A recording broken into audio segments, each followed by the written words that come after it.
bahasa sebagai alat analisa itu memang menjadi hal yang terpenting ketika kita mengkaji filsafat. Ya. Karena bahasa filsafat itu bahasa yang perlu dianalisa. Kalian tadi bicara tentang pemikiran Russell, tapi ternyata dengan bahasanya yang rumit, sulit untuk membuat pertanyaan apa yang mau saya tanyakan dengan tema ini, gitu kan. Kemudian mau memberikan kritik, apa yang saya ingin kritik, apa yang ingin coba saya kritik dengan penjelasan yang bahasa ilmiah yang digunakan itu membuat saya tidak paham. Tadi ada beberapa kata kunci gitu ya yang disampaikan oleh pemateri tadi ya. Sehingga kalau kita belajar tentang bahasa itu dan mendalami bahasa sebagai alat, itu adalah dalam rangka memudahkan kita mentransfer ilmu pengetahuan. Bukankah dulu ketika ilmu pengetahuan yang berasal dari Yunani diterjemahkan ke bahasa Syria, ya, lalu diterjemahkan lagi ke bahasa Arab, ya, itu juga melalui proses pemahaman atas bahasa. Bagaimana mungkin bahasa Arab diterjemahkan dari bahasa asing ke bahasa Arab kalau orang tidak paham dengan pemahaman arti kata bahasa? Sebagaimana orang banyak mengkritik banyak mengkritik filsafat karena dia tidak mengerti bahasa dan menjadikan pedoman kritiknya itu dari buku Al-Ghazali. Saya luruskan itu, bahwa Al-Ghazali itu bukan mengkritik filsafat, tetapi Al-Ghazali itu adalah mengkritik para filsuf. Makanya falasifah itu adalah jamak dari filsuf, bukan falsafah, tetapi para filsuf. Dia mengkritik kerancuan para filsuf. Kenapa orang salah? Karena orang nggak paham bahasa Arab, gitu loh. Jadi dia menerjemahkan kerancuan filsafat, padahal yang benar artinya adalah kerancuan para filsuf. Yang dikritik oleh Al-Ghazali beberapa filsuf yang tanda kutip menurut dia kebablasan, ya, melenceng dari akidah, melenceng dari prinsip-prinsip kebenaran, ya, atau pemahaman-pemahaman yang menurut dia itu terlalu vulgar, ya. Padahal ada makomnya, ada batasnya, ada demarkasinya, ada zona yang memisahkan pengetahuan kita yang relatif ini dengan pemahaman yang teks-teks Al-Quran. Kalau Al-Quran kan kita sudah paham lah bahwa Al-Quran itu memang kita pahami sebagai kitab suci, dan sebagai sebuah kitab suci dia tidak akan mengandung kesalahan. Dia adalah firman Allah yang datang kepada kita melalui bahasa Arab. Dan kalau kita gunakan analitik bahasanya Bertrand Russell dalam kajian ini, apakah itu bahasa Tuhan? Ini kan pertanyaan juga buat kita kan, ya.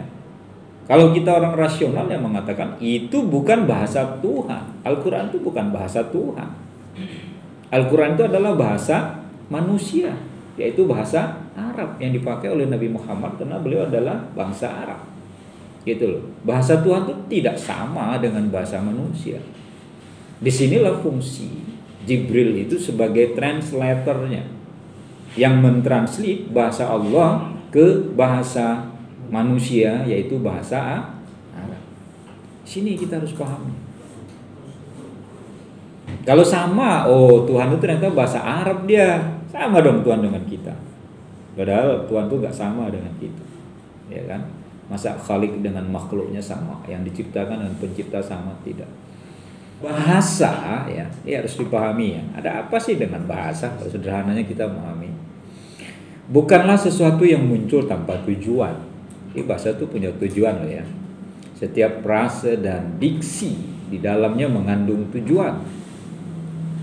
Sehingga perkembangan filsafat analisis atau filsafat analitik bahasa dilatar belakangi oleh sejumlah kerancuan dalam bahasa. Munculnya analitik bahasa ini karena ada kerancuan orang dalam berbahasa, sehingga berimplikasi pada kesalahpahaman mendasar Kita bisa salah paham loh kalau kita menggunakan bahasa yang berbeda. Ya. Misalnya ketika kita memahami bahasa yang di satu daerah dengan bahasa daerah yang lain, kita jangan pukul rata. Kalau di misalnya kata awak saja, ya, di tempat saya awak itu punya konotasi dua. Karena saya di Riau itu ada menggunakan bahasa mirip bahasa Minang. Saya katakan mirip, tidak semua. Yang satu itu bahasa Melayu. Kalau awak dalam bahasa Minang itu awak itu kita, orang awak, ya, orang kita. Tapi kalau dalam bahasa Melayu saya harus menyesuaikan karena di Riau itu ada bahasa Melayu, daerah pesisir itu bahasanya Melayu. Ketika saya cakap Melayu, maka awak itu sudah beda artinya. Awak itu bisa artinya kamu. Awak nak kemana? Awak orang mana? Dia nanya kita, kamu mau kemana? Kamu orang mana? Beda kan? Dari kata awak. Di Jawa, awak itu lain lagi artinya. Apa arti awak? Nah, badanmu, awakmu ki piye, gitu kan? Dasar dari salah satu kata saja. Jadi kalau kita tidak memahami satu kata ini, kalau kita tidak mampu menganalisa satu kata, akan berimplikasi kesalahan kita, atau dalam bahasa ini saya tulis dengan kerancuan kita dalam memaknai bahasa. Ya, maka dalam bahasa Al-Quran pun seperti itu. Jadi ada orang yang mengatakan seperti ini. Kenapa Allah itu menggunakan kata kami? Kalau Allah mengatakan kata saya, ya, itu oke. Allah itu dia satu. Ini analitik bahasa, ya. Dan kita mencoba mengkajinya dalam perspektif filsafat, hermeneutik. Orang nggak tahu, oh Tuhan kalian menyebut dirinya kami. Kalau kami itu adalah bentuk bahasa Arab namanya apa? Jama', banyak itu loh, lebih dari dua. Tapi kenapa Allah mengatakan pakai kata kami? Ya. Laqad khalaqnal insana fi ahsani taqwim, gitu kan. Jadi diciptakan manusia sebaik-baik ciptaan. Kami di dalamnya. Itulah aku, kata Allah.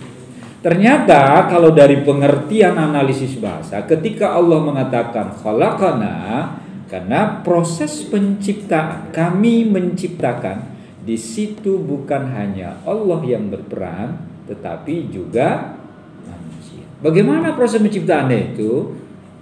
Bapak ibu kita nikah, lalu bapak ibu kita kawin, lalu ibu kita hamil, dan proses untuk menjadi kita itu kerjasama yang harmonis antara ibu dan bapak. Lahirlah kita. Allah berperan di situ. Ya, Allah menentukan seorang bisa hamil, Allah bisa menentukan seorang tidak hamil. Makanya laqad khalaqnal insana fi ahsani taqwim. Sudah jelas ya? Kenapa Allah memakai kata kami? Coba kalian lihat.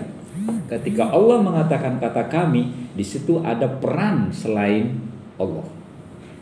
Tetapi kalau hanya Allah di situ yang berperan, maka seperti kata ini ja'ilun fil ardi khalifah. Saya jadikan kalian itu di bumi itu khalifah. Hanya Allah lah ini. Bahkan itu kalau faidatuhu ya litakid, ya kan? Menguatkan sesungguhnya aku ciptakan ya di bumi itu seorang khalifah Adam. Jadi kalau kalian nanti dikritik oleh orang, kenapa bahasa Al-Quran seperti itu? Ya, walaupun kalian dari ilham, kita harus punya dasar-dasar seperti itu. Kenapa? Karena kita mampu menganalisa bahasa, dan bahasa Arab itu adalah bahasa yang memang terkaya ya dalam pemaknaan.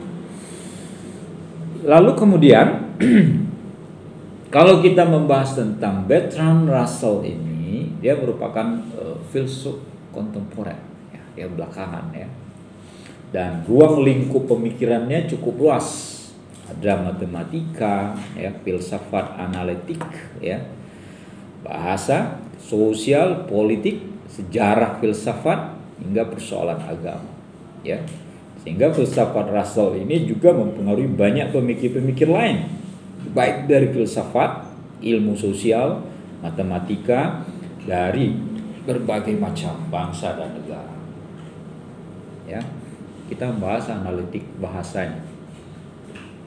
Nah, dia ya terlahir di abad modern ini, dan pemikiran dia sangat mempengaruhi corak bahasa, di mana bahasa tidak kita pahami sebagai hanya alat komunikasi, tetapi bahasa itu di dalamnya kita bisa memberikan analisa dengan bahasa untuk menemukan fakta dan kebenaran yang kita inginkan atau harapkan.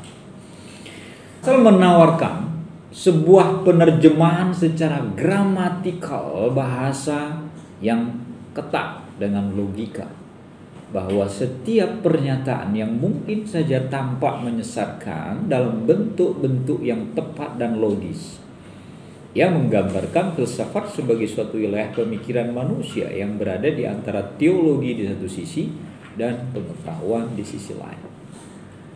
Kalau bahasa dalam pengertian teologi di satu sisi, teologi itu kan selalu bicara tentang kebenaran kan, ya, agama yang benar, Tuhan yang kita sembah Tuhan yang benar gitu.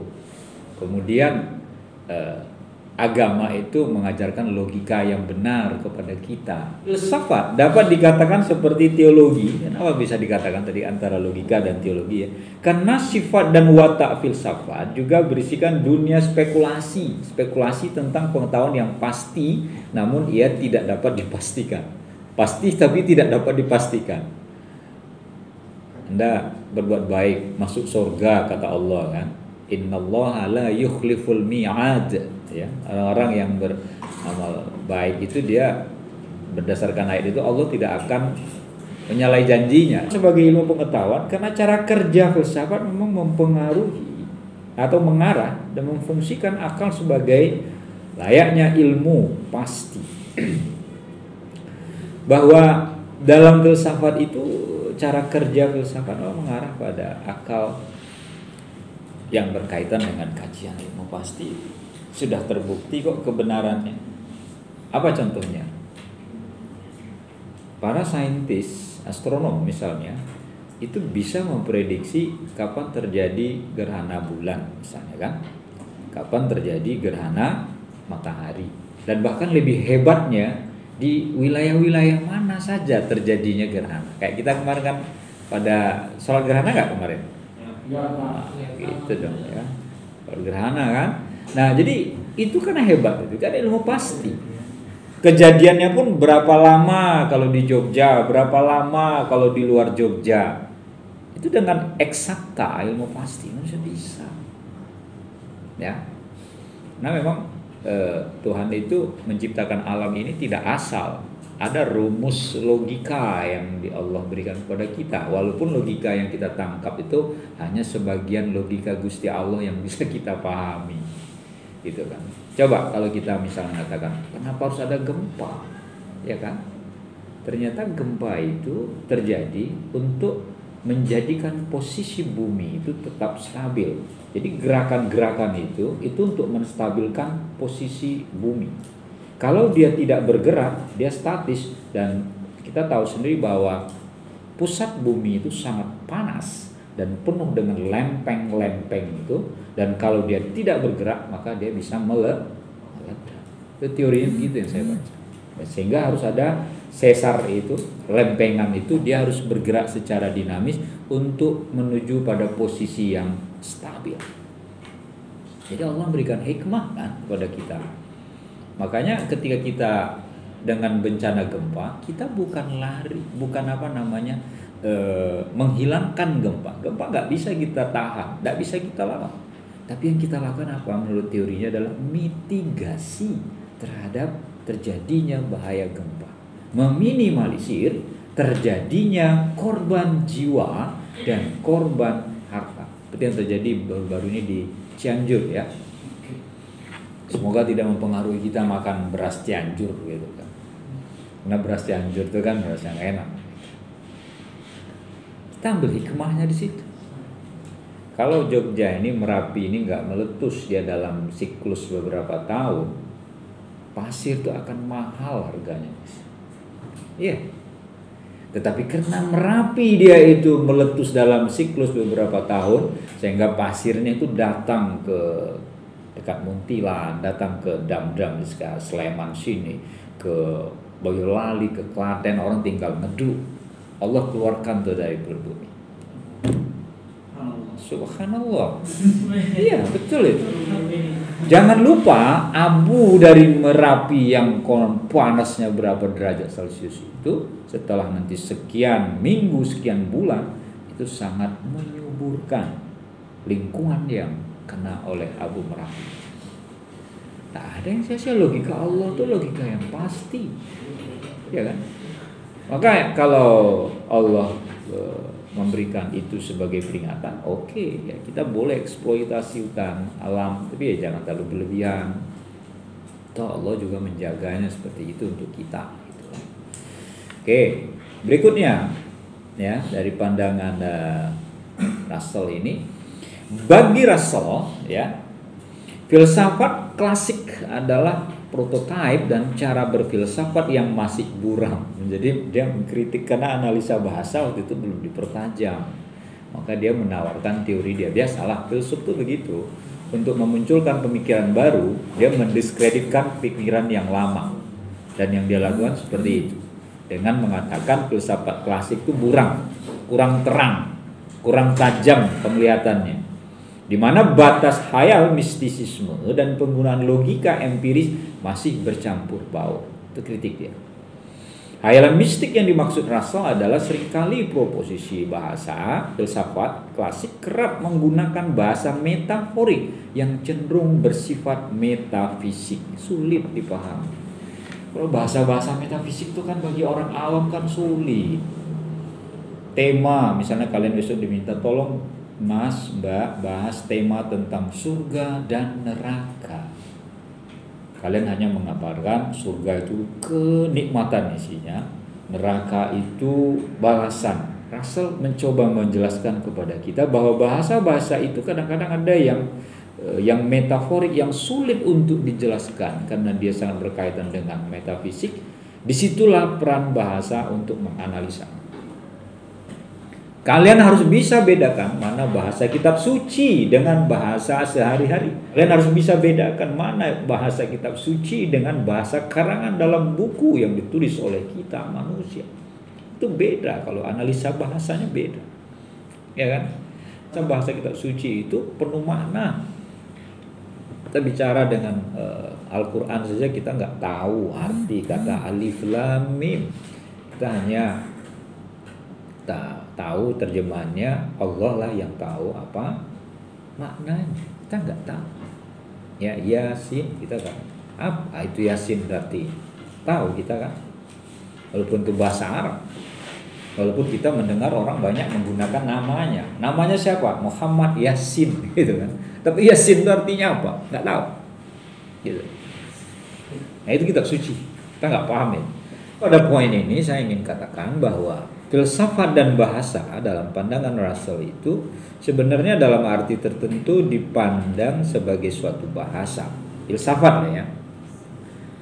Jadi filsafat itu sebenarnya bahasa, membahasakan ilmu pengetahuan.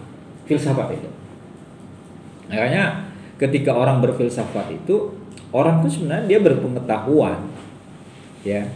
Kenapa dia disebut dengan berpengetahuan? Karena dia bisa membahasakan ilmunya itu. Kalau kalian punya pengetahuan, lalu kalian tidak bisa mentransfer pengetahuan itu, bagaimana mungkin kalian dikatakan berpengetahuan? Maka kalau melihat seseorang itu dalam kehidupannya sehari-hari kita, sebenarnya mudah. Lihat saja orang itu cara berbahasa.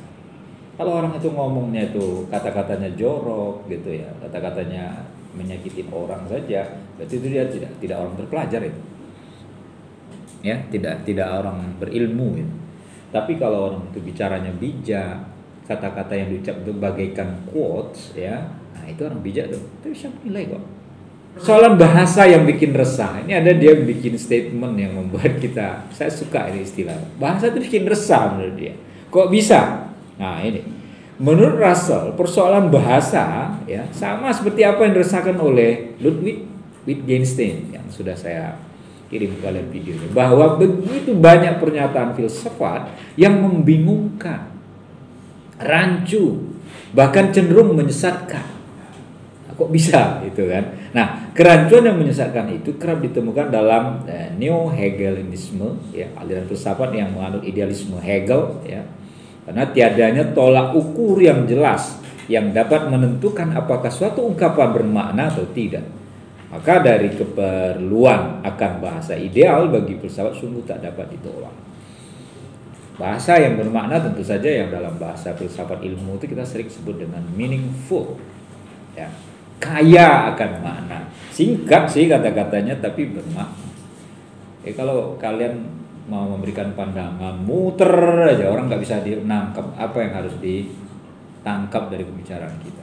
Jadi kalau saya boleh membuat quote hari ini, bahasa menunjukkan kecerdasan seorang. Itu saja.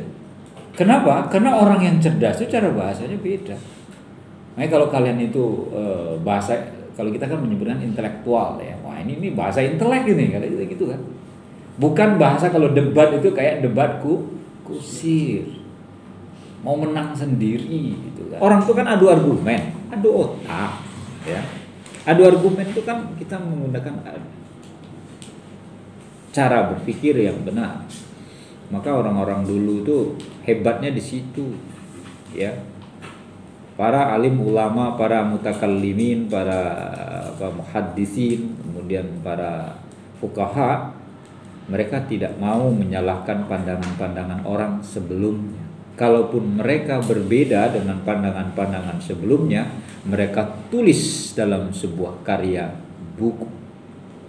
Itu yang dilakukan oleh Al-Ghazali misalnya. Tahafut falasifah dikritik oleh Ibn Rushd, dia kritik secara ilmiah. Tahafut falasifah. Kenapa kita nggak mau belajar pada orang dulu? Ya, tingkat intelektualnya itu intelektual by intelektual, ya. Jangan kita sekarang kan. Makanya kalian kalau misalnya diskusi besok terus ada orang tuh kekeh dan pandangannya dan dengan memunculkan kekerasan, udah tinggalkan aja forum itu bukan forum Anda, ya.